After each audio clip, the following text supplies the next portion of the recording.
So g'day curd nerds. I love the interaction on this channel, and in the comments section I receive many questions each day. So this video is going to answer some of these questions that I've received in the last 4 months. Some are interesting and others are just downright funny. So in no specific order, here are the questions and answers to the best of my ability. So question 1 is from Finchit2012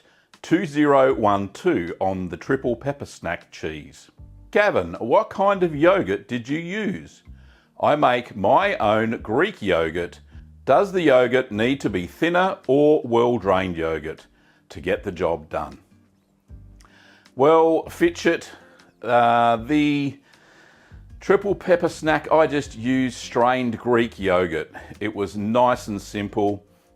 Didn't have too many problems at all. So you can be thick or runny, it doesn't matter. It's the lactic bacteria in the yogurt that you need to make the cheese stabilised. Question number 2 from many viewers on the channel. Where are the angry Italians? So this stems back to the meme about the angry Italians swearing in my Parmesan video. The angry Italians, sometimes they pop up, but they are long gone. The video is over 6 years old, and the swearing and stuff from the angry Italians about the cheese is way back in the comments. In fact, these days YouTube now has a filter that there is no profanity in the comments section, well, certainly on my channel anyway. So a lot of the angry Italian comments have been filtered out and are now lost to prosperity. However, that doesn't make the meme funny. I think it is anyway. So question 3, what is brine? Well, brine is essentially salty water. There are different saturations of brine via percentage. I choose to use an 18% saturation in my brines, and you can see the brine recipe on the channel. It's no secret, it's just water, salt, a little bit of calcium chloride solution and a little bit of white vinegar. And that balances the pH and stops the cheese from going slimy in the brine. Question 4 from Queen of Roses 09. Do I still need calcium chloride and lipase if I use raw milk? My local farmer sells milk basically fresh from the cow. If you're using raw milk, you probably don't need calcium chloride or lipase because the milk hasn't been pasteurised. It's the pasteurisation process that destroys some of the soluble calcium within the cheese. So it hasn't been destroyed, so you won't need to add any back in again. As for lipase, there should still be a little bit of lipase present. That also gets destroyed during pasteurisation. So fill your boots. You don't need to use calcium chloride or lipase in your raw milk. In fact, when you use raw milk with my recipes, make sure you use about 25% less rennet and about 50% less starter culture. And make sure it is fresh. Don't use cow's milk any older than 3 days because it's already started to acidify because of the lactic bacteria present within the raw milk. Question 5 from Chris F84. Why can't Grana Padano be mentioned? Well, Chris, Grana Padano can't be mentioned in cheese making videos because they enforce their trademark heavily. And I found out the hard way because Big Cheese, or the Grana Padano Consortium, sent me a cease and desist letter way back when. Can't remember, about April 2020. Just happened to coincide with the pandemic.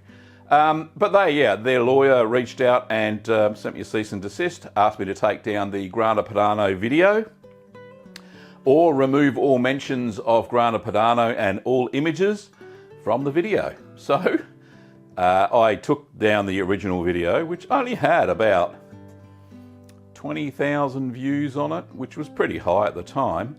I took it down, and then 24 hours later, they sent the boss of the Grana Padano Consortium sent me an apology letter, and I read that out as well.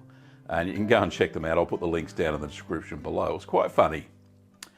Anyway, a little bit of YouTube drama, I suppose, doesn't hurt.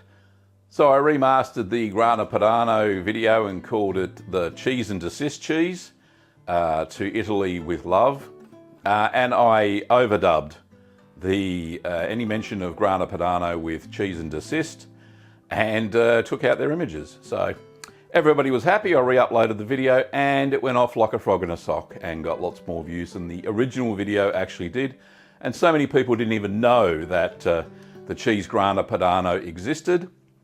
So effectively they got some free advertising from the channel.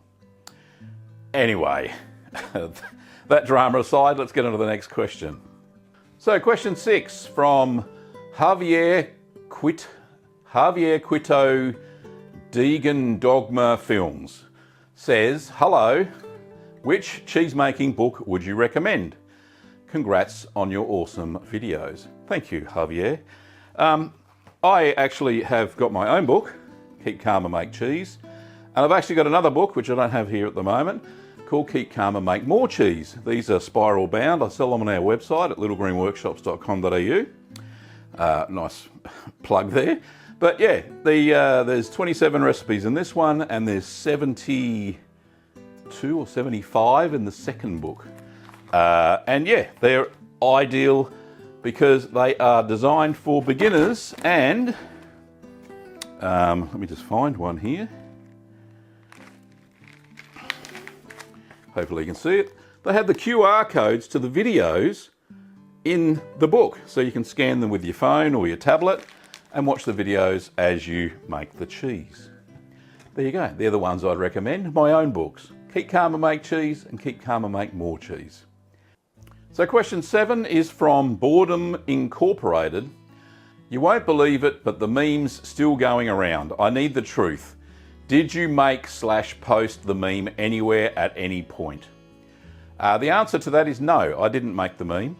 The meme was made by Joseph Corona, something like that. He was on Twitter and posted it on Twitter. I think he got about 1 million likes on that tweet. But he posted that about, I think it was in March 2020, just before the pandemic, as the pandemic started kicking off. And yeah, so he posted it on Twitter. I didn't even touch it. And then people pulled it off of Twitter, did a screenshot type thing, and basically posted it everywhere. So 9gag, iFunny, all those sort of meme sites that are still going around. So at no stage did I repost it myself. It just went off virally. I think that if a meme's going well, don't muck around with it, let it do its own thing. And I'm quite happy with that. So question 8 is from Patricia Mayhew, 6321 on cheddar. I think she's on the cheddar video. How did the early people make cheddar without any store-bought rennet or store-bought mesophilic culture? So the answer is the abomasum, which is also known as the maw or rennet bag, or reed tripe, is the fourth and final stomach compartment in ruminants. So cows, pigs, goats, that sort of thing, and sheep. It secretes rennet, which is used in cheese creation. Also, mesophilic starter cultures, or starter cultures in general, are present in raw milk, and they're from the environment around from where the milk was milked. The milk came from the cows or the sheep or whatever. So that's how that gets in the milk. So they didn't need anything secret, just a stomach.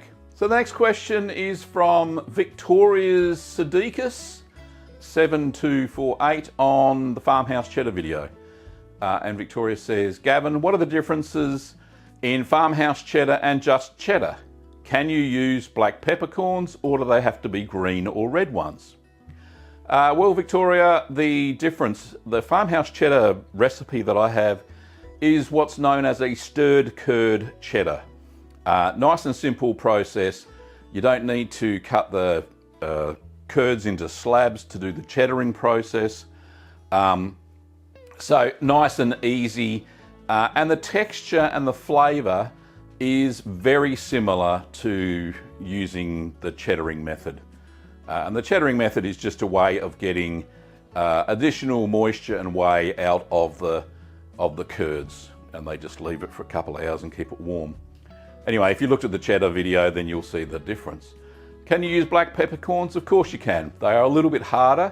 I prefer, if I'm going to put pepper of any sort, as in from the pepper bush, then I prefer to use green peppercorns, which you can usually get in the supermarket in a can, and they are a lot softer and a little bit milder on the peppery flavour and doesn't overpower the cheese. So question 10 from Mary Ann Dahl 9068 on Parmesan video. As I understand it, you use lipase because you do not use raw milk. So if I use raw milk, I do not have to use lipase, right? Question mark. Would love to try to make the Parmesan style cheese. Thank you for your videos. Like I mentioned before, you don't need to use the lipase. It's still present in the milk if you're using raw milk. So you will have to skim your milk because remember Parmesan style is made with about 2% fat milk. Question 11 from Gomez Kin on the Red Leicester video. Hello Gavin, I just finished the first pressing and realised that I only have put in 1 tablespoon of salt. What should I do? Yes, so it needs about at least 2 tablespoons of salt, or about 2.5% salt per weight of the curds for that cheese. What you can do, and I have answered this previously anyway, is that you dry salt the cheese. So rub the salt. In fact, Red Leicester, the video, you dry salt the cheese as well. So that should put a fair bit of salt back into the cheese. So you rub salt over the top of the cheese. So about half a tablespoon. Rub that in, let that turn into a kind of brine that kind of sits on the top. Flip it over, do the other side with another half a tablespoon, and that should absorb into the cheese. Make sure that this happens during, well, as soon as it comes out of the mould. When the cheese is still a little bit damp, it'll absorb the cheese a lot better. So question 12 is from Toss Hauer on the Persian Feta video. Can you use straight olive oil? Do you need the sunflower oil for some reason? Yes, you do need the sunflower oil for some reason, because if you're storing your Persian Feta in the kitchen fridge, then it will go solid if you just use olive oil. Olive oil solidifies at 4 degrees Celsius, which is the standard temperature for a refrigerator. And if you mix 50% olive oil and 50% sunflower oil, then you'll find that it doesn't go solid in the fridge. And you don't need to wait for it to come up to room temperature to unsolidify so you can fish out your bits of feta. So that's why I don't use straight olive oil. Learn from experience, actually. First time I made it, I just used olive oil, and it was a nice big chunk of gloop, basically. Question 13 from Fat Man Does It Himself on the Precision Cooker video. Goes on to say, love your videos. I'm always trying to talk like you when I'm making cheese, lol. I live near Boston. Where did you get that sink heater? Okay, I'll put a link in the description down below. It's an Amazon affiliate link. It's the Inkbird Precision Cooker. It has a number, but I can't remember it just yet. But I'll put the link down in the description down below. Question 14 from Foxtrot64 says, I have got a question. When you mean room temperature, do you expect when you say that? What do you expect when you say that? I expect the room temperature to be between 18 and 21 degrees Celsius, which is fairly standard. If it's a bit cooler, that's fine. The cheese will dry out. If it's a bit warmer, not so good. So it's probably best to air dry your cheese in the cheese fridge on a board and a mat, and that way the whey will evaporate off the surface and make it go a little bit firmer before you either wax it or vacuum pack it. So between 18 degrees Celsius and 21 degrees Celsius, and I'll put that in Fahrenheit down here. Question 15 from Jody Saves on the Havarti video. It says, can you use sea salt instead of cheese salt? Yes, most sea salts are pure. The only reason I say cheese salt is non-iodized salt. So the salt can't have any iodine in it because iodine kills bacteria. And we want to make sure that the bacteria in the cheese survives during maturation, or at least for a little while, to convert some of that lactose into lactic acid. We don't want to kill it off straight away using iodine in salt, which seems to be the norm in a lot of European countries. So cheese salt is basically non-iodized salt. So if you've got a good supply of sea salt that doesn't have any impurities in it and doesn't have an anti-caking agent or iodine, then perfectly good to use. A lot of people do use kosher salt, which doesn't have any additives in it either. Question 16 is from Colleen. It says, I have a lot of frozen whey from making yogurt. Can I use that to make ricotta? Well, the quick answer is no, you can't use acid whey for making ricotta. It is too acidic, and there are hardly any proteins left in it that will precipitate out into ricotta when you add some acid to it. So check out my 15 ways with whey video and you'll get some more information on the types of whey you can use for making ricotta. Well, curd nerds, that's it for today. Just be aware that I do try and answer most of the questions in the comments section. However, I do host a weekly live stream called Ask the Cheese Man at 8 AM on Sunday mornings, Australian Eastern Time. You can interact with me live and ask any questions about home cheese making in the chat. The curd nerd community is very active in the chat, so they also offer help with their experiences as well.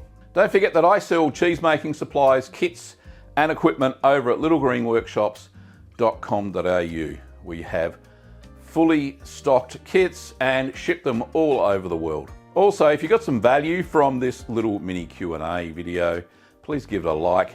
And if you haven't done so already and want to be notified when I release cheese making videos, and I've got quite a few on the go at the moment, then please subscribe to the channel. Well, thanks for watching, curd nerds, and I'll see you next time.